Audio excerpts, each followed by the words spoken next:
I feel like you answered a lot of the stuff. Though, like, I honestly can't think of.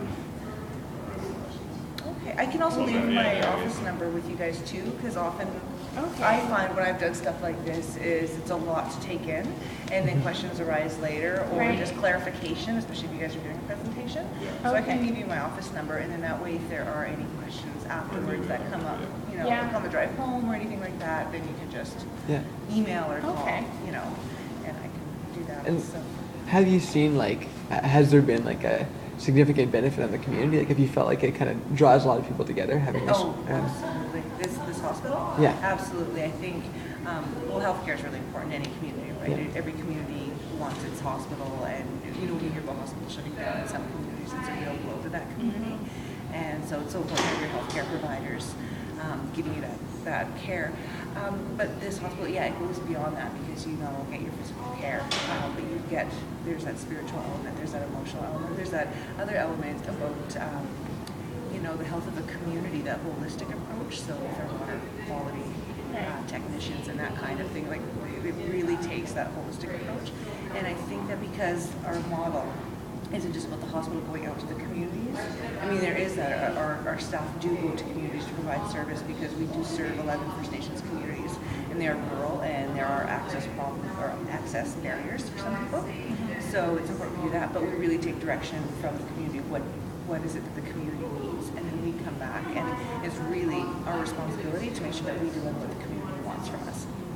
You know, and that could be more maternal care. It could be better water quality testing. It can be, you know, addictions counseling. You know, so we'll go out and provide the community, but then we also do our best to make sure that people have access to coming in, right? Because some things can't get taken out, right? Sometimes we do have to come into the space. So we do that, and I think especially with the ceremonial area, like that really does bring a lot of the community together. Because when you're trying to address health issues, often you wouldn't just address one aspect of it, and I think. I don't have a healthcare background, but just from my own experience and elders that I've talked to, they just talk about how important it is to take that holistic treatment. And we know that stress causes a lot of health issues, right? Like scientists have found that out and they've studied it, right? And that's something that our people have known for a long time, that if you're having emotional trouble, often if you don't treat it, it will manifest itself in physical ailment, right? So either you'll have like stomach aches or, you know, something else will happen, something usually gives. So I think that having that holistic approach is something that really, you have to address so many levels of community and different needs. So I think that does help to bring the community together. And I think it's important in the Treaty 4 area, in Fort Quappelle especially, that we do incorporate these First Nations beliefs, but also that it is the All Nations Healing Hospital, that it is for everybody, you know, that everybody who lives in the town, everybody who lives in the nearby areas have this access. And it doesn't mean that you have to access all of the services, but that they are available to you, and you don't have to be a First Nations background, right? And I think that when you talk about building the health of a community, it's important too that you build relationships between different groups of people, because, you know, that understanding, feeling good about where you live, feeling good about your neighbors, I think is important to a healthy community just as much as having good drinking water and having a doctor, you know, fix an ailment that you have. Right.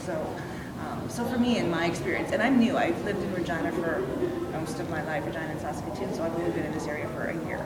And I've really noticed a really good sense of community. When I first started living at Peaksies, I came here for treatment, physiotherapy treatment.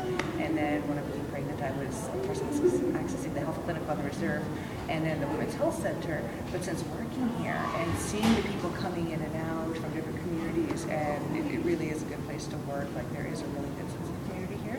And the relationship between the two sides of the hospital is really positive. We just did a health promotion thing last week called the Free Health Professions Club, which is what I'm meeting these two lovely ladies about. And it was for high school students in the area. And we had really good volunteers from our nurses, from our dietitians, from pharmacies that don't work here, that work just in health. And they all came out and to really promote health careers for these students. So this is a really good community and team building kind of place. I mean, every workplace has their, you know, it's not utopia, but I'm not trying to paint it like that, but it's a really good cooperative spirit. So I have a question for you. Yeah. Appropriation. Okay. So we've kind of been learning about appropriation in one of our classes, and I think we just kind of want your take on it. Like, personally, I'm a little bit confused as to what exactly the word means, and I think I just want your take on if we were to do like treaty education in a class, like I'm not trying to go in front of a class and say I know everything about this. Like, would it be more beneficial to bring in someone else to talk about those types of things, or? I think like it depends on what it is you're talking about, right? I think it's a really good idea. I do, if because there are such gaps, and like especially when you look at treaties, when you sign like two different nations, two groups of people coming together Right. to sign these equal agreements, and there's two ways of looking at it, right? You've got the Crown side, which is more reliant on written texts, and then you look at the First Nations side, which has a very strong oral history and cultures, and stories and history that have been passed down through song, through storytelling, and actually there is some indications that there is some written text, because there are some petroglyphs and stuff in areas and other places that have been discovered that really do refer to treaty signing in those areas. Okay. So there is some historical documentation that way. But the idea is that there's the spirit and the intent of treaty. So you have what's written down, but you also have what it really means. And there's some ideas that just because that's not how our people who didn't write things down, like there's some things that carry much more meaning, like the word offerings, sitting down with somebody and sharing a big ceremony, or sitting down and sharing ceremony of other kinds, that carries a lot of weight, whereas maybe another culture wouldn't see it that way. They say, oh, it was a conversation. They want, exactly, get it in writing, right? We always hear that now. And I mean, that's something that, legally and stuff that we have in our systems, but I think it is important to talk to the elders, because there are people who are the grandchildren of signatories, or the grandchildren of signatories, and those stories have been passed down, and there are strong teachings about what those mean. So, for example, Treaty Number 6 had the medicine chest clause. So every community of those signatories would have a medicine chest, and which was the medical care at the time, right? So they would get a chest full of certain supplies, and we could have a doctor come out and visit them from time to time, or whatever. But that was the medical care of the time.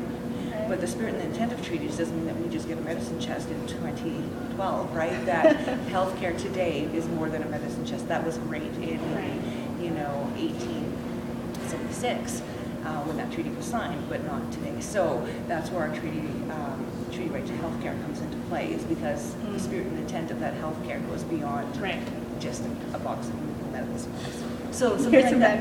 Yeah, exactly. Here's some band-aids and carry on. Exactly right. Yeah. And that's what you hear a lot too about the treaty right to education being in debate, because they were teaching the ways. It was in written ways. It was the cunning of the white man, is how it was worded in some of the texts. And it was that First Nations knew that the way of life was changing. The buffalo had disappeared, and had been hunted, so there was the disappearance of the buffalo and a way of life.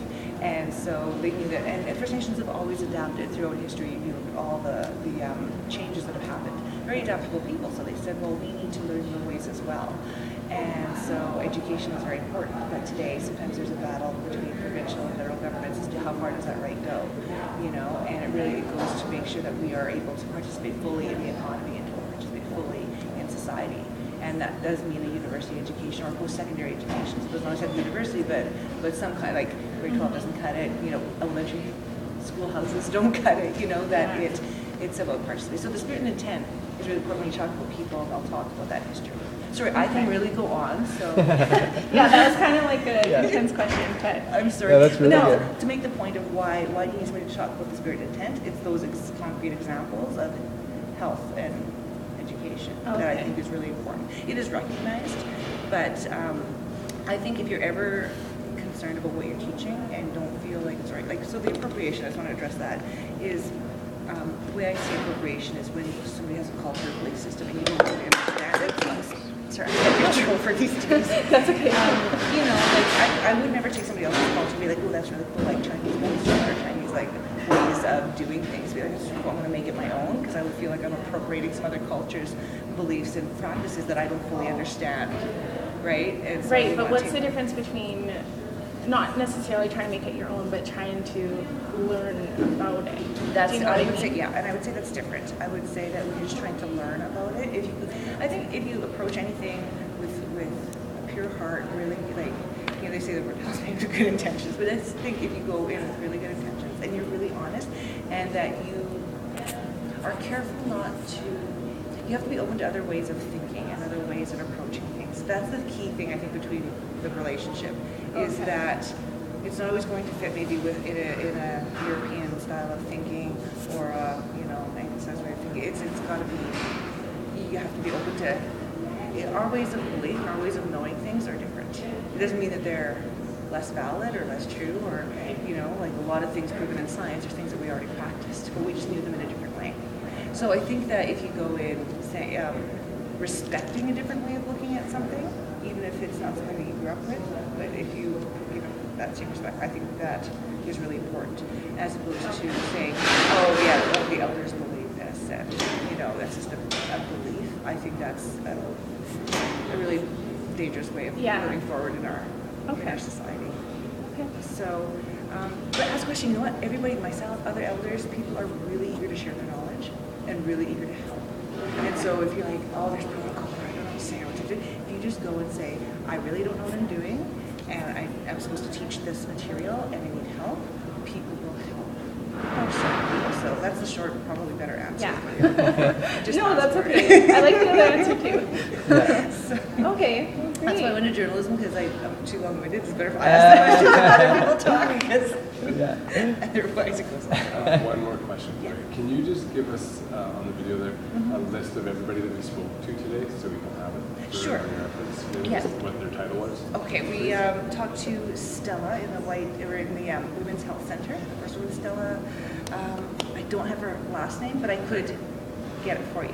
Can we like get your email or leave an Absolutely. email for you or something? She's Yeah. on the website too. Yeah. Oh so- yeah, right. But I'll write that down for you guys. Okay. So Stella from the Women's Health Center is the first person that we came around here. We talked to Shelley Lowenberger, our maternal child healthcare provider. And then we talked to, in White Raven, Rainey. I believe it's Rainey Belmer. So I'll get his name as well. Okay. Pardon me. And I think that was everybody that we talked to. It was a long tour. That's like exactly what we want. Is that okay? Good. Yeah. I wouldn't have been offended if you guys were like, you know, we gotta get going back. No, It's like, I feel we bad that we're gotta go holding you up from your little chat. So. Yeah. So, okay, Thank you good. very Well, much. thank you for Thank you. coming in. Yes, and thank